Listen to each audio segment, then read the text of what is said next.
আসসালামু আলাইকুম। কি অবস্থা সবার? আশা করি সকলে ভালো আছেন। আর আমিও ভালো আছি।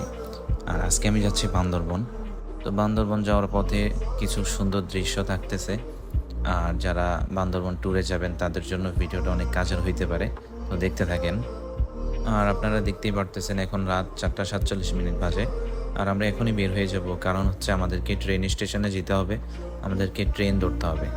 যেহেতু এখন অনেক রাত গাড়ি পাওয়া মুশকিল, তার জন্য আমরা এই গাড়িটা আগের দিন রাতে ঠিক করে রাখছিলাম। উনি যথাসময়ে চলে আসলো। তো এখন যাওয়ার পালা। এখান থেকে আমরা যাচ্ছি ২ জন, আমি আর আমার আম্মু।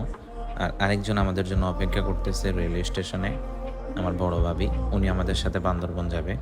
আর আমার ছোট্ট ভাতিজি। সো বলতে বলতে আমরা চলে আসলাম মৌদরুট রেলওয়ে স্টেশন। আর আমরা যখন গাড়ি থেকে নামলাম এর কিছুক্ষণ পরেই বৃষ্টি অনেক জোরে শুরু হয়ে গেল। আর এগুলো ছিল আমাদের আজকের ব্যাগ। আর এগুলো আমাকেই নিতে হবে, কারণ ওনারা দুজনেই অসুস্থ মানুষ। আর এদিকে আমি অনলাইনে আগে আগে টিকিট কেটে রাখছিলাম, আমাদের এখানে আর কাউন্টার থেকে টিকিট নেওয়া লাগে নাই।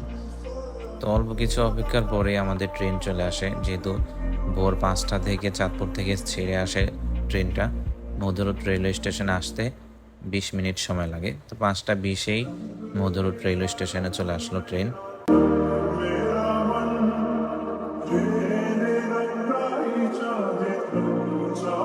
তো সব কিছু নিয়ে আমরা এখন ট্রেনে উঠে গেলাম।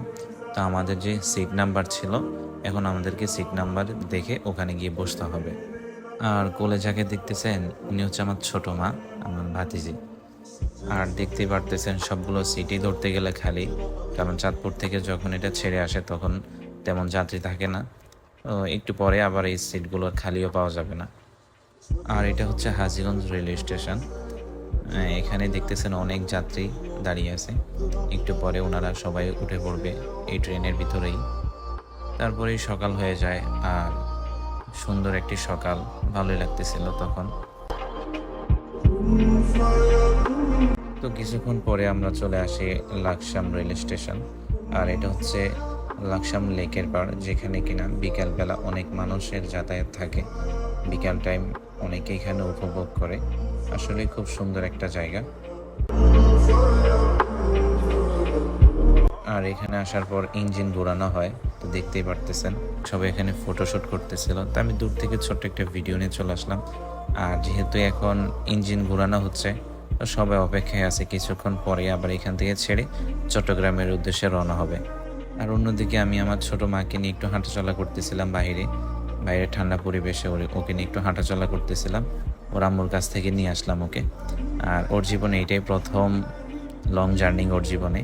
সো বরাবরের মতোই আবার চট্টগ্রামের দিকে রওনা হয়ে গেল। লাকসাম রেল স্টেশন ছেড়ে চলে যাচ্ছে।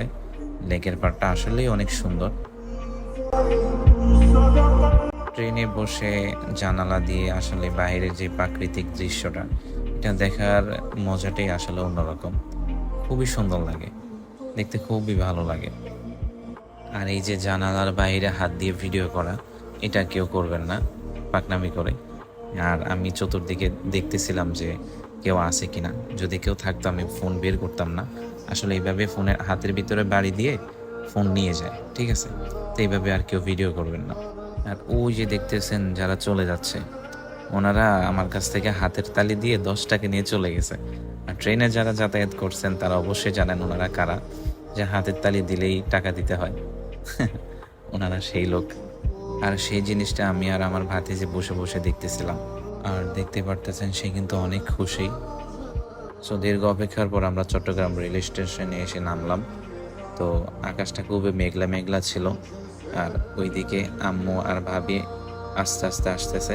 সব ব্যাগ কিন্তু আমার হাতে, তারপর ওনারা আস্তে আস্তে হাঁটতেছে। আর দেখতেই পারতেছেন সব কিছুই আমার হাতে, ওনাদের হাতে কিছুই নেই। তো রেল স্টেশন থেকে এখন আমরা বের হব। আর অবশ্যই যারা সফর করবেন, ট্রেনের টিকিট আপনারা ফেলবেন না, কারণ গেট থেকে বের হইলে আপনার টিকিটটা দেখাইতে হবে, না দেখাইলে আপনার জরিমানা গুনতে হবে। তো এখন এই দিক থেকে বের হব।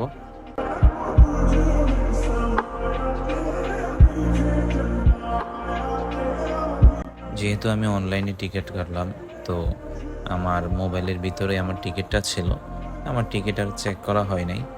সো এখন আমরা কিছুক্ষণের ভিতরে এখান থেকে বের হয়ে যাব। আমাদেরকে একটা গাড়ি নিতে হবে। সো এখনই আমরা এখান থেকে বের হয়ে যাচ্ছি। সো আমরা রেল স্টেশন থেকে বের হয়ে একটা সিএনজি নিলাম। তো সিএনজির ভিতরে আমাদের মালামালগুলো নিব। তারপরে এখান থেকে আমরা চলে যাব বদ্দারহাট বাস স্টেশন। ওখান থেকে আমরা বান্দরবনের উদ্দেশ্যে রওনা হব। আর আপনারা যারা চাঁদপুর থেকে বান্দরবন ঘুরতে যাবেন, তারা চাঁদপুর থেকে টিকিট কেটে আপনারা ট্রেনে চলে আসবেন। এটাই আপনাদের জন্য বেটার হবে, টাকাও কম লাগবে, আর খুব সহজে আপনারা চট্টগ্রাম চলে আসতে পারবেন। চট্টগ্রাম আসার পর আপনারা সামনে থেকে একটা সিএনজি নেবেন। সিএনজি নিয়ে বলবেন যে বদ্দারহাট বাস স্টেশন। তারপর ওখানে গেলে আপনাদের ওখানে বান্দরবনের বাস আছে। যারা কক্সবাজারে যাবেন তাদের জন্য ওখানে কক্সবাজারের গাড়ি আছে। তো ওখান থেকে আপনারা বান্দরবন গেলে পুবালি একটা বাস আছে, একদম আপনাদের বান্দরবন শহরে নিয়ে নামাই দিবে। আর যারা কক্সবাজারে যাইতেছেন তারা কেরানীহাট আইসা নামবেন। আর যদি ডাইরেক্ট বাস আছে ওখান থেকে ডাইরেক্ট বাস নিয়ে আপনারা কক্সবাজারে চলে যেতে পারবেন। ঠিক আছে, এটা হচ্ছে একদম সহজভাবে চলে যাওয়ার একটা টিপস। আর ভাড়াও কম লাগবে, একেবারে কম। ট্রেনে আসলে অবশ্যই ভাড়া একেবারে কম লাগে। ঠিক আছে, আর যাতায়াতটা খুব তাড়াতাড়ি হয়। বাসে আসলে অনেক টাকা ভাড়া, আর খুব কষ্ট হয় বাসে। তো অবশেষে আমরা বাস স্টেশনে চলে আসলাম। আবার আমরা বাসে উঠে গেলাম। আর বাসে আমার সাথে যিনি বসছেন উনি হচ্ছে ইসলামিক ফাউন্ডেশনের উপপরিচালক বান্দরবন জেলার সেলিম উদ্দিন আঙ্কেল। উনি আসলে অনেক মিশুক টাইপের মানুষ। আমি যখন ভিডিও করতেছিলাম তখন আঙ্কেল বলতেছে একটু সুন্দরভাবে করো। উনি কি ভিডিও করতে আর ফটোগ্রাফি করতে ওনার খুব পছন্দের। আর উনি আমাদের চাঁদপুরের মানুষদেরকে অনেক ভালোবাসেন, কারণ হচ্ছে ওনার অনেক বন্ধু বান্ধব আছে চাঁদপুরে। তো সেই হিসাবে অনেক ভালো কথা হইলো আঙ্কেলের সাথে। আর এই জায়গাটার নাম হচ্ছে কেরানীহাট সাতকানিয়া। এখান থেকে একটা রোড যায় বান্দরবনের দিকে, আর একটা রোড যায় কক্সবাজারের দিকে। তো এখান থেকে আসলে পার্থক্য হয় কি কক্সবাজারে যাবে আর কি বান্দরবনের দিকে যাবে। আর এই জায়গাটা হচ্ছে বান্দরবন বিশ্ববিদ্যালয়। খুব সুন্দর একটা জায়গা, এটা নতুন হয়েছে, উদ্বোধন হয়েছে। আর বান্দরবনের পাহাড়ি রোডগুলো অবশ্যই একদম অন্যরকম। যারা পাহাড়ি রোডগুলোতে ভ্রমণ করছেন তারা জানেন। আর বৃষ্টির সময় আলাদা একটা দৃশ্য, খুবই ভালো লাগে। তো অবশেষে আমরা বাস থেকে নামলাম। আর এখানে আমার আব্বু দাঁড়িয়েছিল, যেহেতু মেন রোডের সাথে বাসা। তো আব্বু এদিকে দাঁড়িয়েছিল, আর আঙ্কেল আমাদেরকে ব্যাগগুলো নামিয়ে দিতেছে। তারপর ব্যাগগুলো নিয়ে এখন আমরা বাসার দিকে চলে যাব। আর যারা পাহাড় বেশি ভালো লাগে, পাহাড় বেশি পছন্দ করেন, তারাই অবশ্যই বান্দরবনে চলে আসতে পারবেন। বান্দরবনে আসলে শুধু পাহাড়ই দেখবেন, ভালোই লাগবে। তো অবশেষে এখন আমরা বাসার দিকে ঢুকবো। তো বাসায় গিয়ে কিছুক্ষণ রেস্ট করে দুপুরবেলার খাবার খেয়ে তারপর আমি আবার বের হয়ে যাই চাঁদপুরের উদ্দেশ্যে রওনা হব, কারণ আমার আজকে আবার চলে যেতে হবে। তো বৃষ্টি হইতেছিল, তো দাঁড়িয়েছিলাম গাড়ির জন্য। আব্বু ছাতা নিয়ে দাঁড়িয়ে আছে আমার সাথে। তো এখনই আবার চলে যাব আমি। তারপর বাসে উঠে গেলাম, বাসের সামনে সিটে বসলাম। আসলে অনেক জার্নি করছিলাম, তো খুবই ক্লান্ত।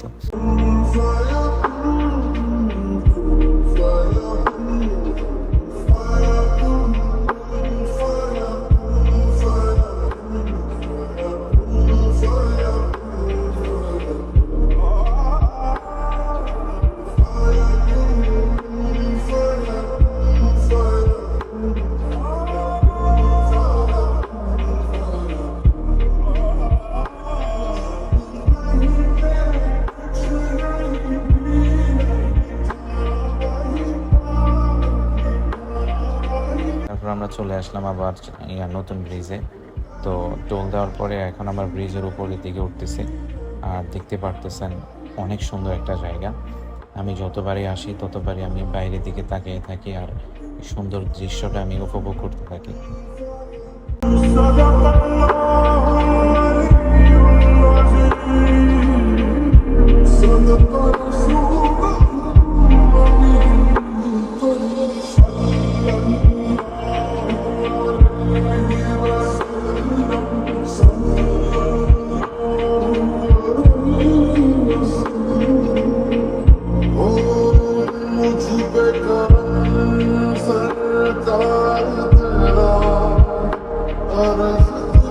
তারপরে এখন আমি চলে যাচ্ছি রেল স্টেশনের দিকে, যেহেতু আমার বিকেল বেলার ট্রেন ধরতে হবে মেঘনা এক্সপ্রেস চাঁদপুরের জন্য। তো এই ট্রেনটা দিয়ে আমি সকালবেলা আসছিলাম চট্টগ্রামে, আবার এখন এই ট্রেনে করে আমি এখন চাঁদপুরের দিকে চলে যাচ্ছি। পরে স্টেশনে এসে আর কোনো ভিডিও করি নাই, ডাইরেক্ট ট্রেনে উঠে যাই কারণ সময় একেবারে কম ছিল। তারপরে আবারও চলে আসছে আমার কাছ থেকে হাতের তালি দিয়ে টাকা নেওয়ার জন্য। আর কি করা, টাকা তো দিতেই হবে, না দিলে ওরা যে ব্যবহার করে আসলে এটা কোনোভাবেই কাম্য না। তো টাকা দিয়ে দেওয়ার পরে সে আবার চলে যায় সাথে সাথেই। তারপরে লাকসাম নামলাম, নামার পরে একটা রং চা নিলাম, খাওয়ার পরে মাথার জ্বরটা খুলে গেল। সে আবার আমাদের ইঞ্জিনটা ঘোরানো হচ্ছে, আর এখন আমরা চলে আসছি একেবারেই সামনে ট্রেনের। আলহামদুলিল্লাহ সব শেষ, আবার চাঁদপুরে চলে আসলাম। আর আজকের ভিডিওটা এতটুকুই থাকলো।